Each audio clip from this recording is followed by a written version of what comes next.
the ginger and garlic mix, and we're going to saute that for 3 to 4 minutes until the carrots get tender.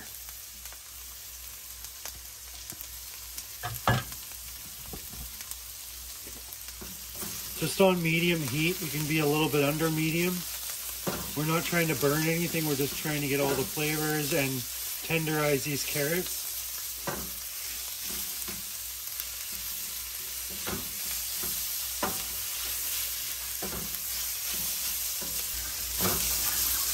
Turn down the temperature just a little bit here as I did. We don't want anything to burn here. Once those get tender and crisp, we're going to go in with our corrugating. Just beautiful, just put it in like that. It's all spiralized. This won't take long, just a couple of minutes to cook.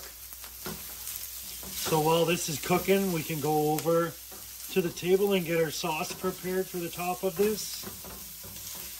It's been a couple of minutes now here. Everything is softening up nice. We got our sauce all done here with our chilies and our Tamari sauce. And we're going to go right in and finish this with our sauce.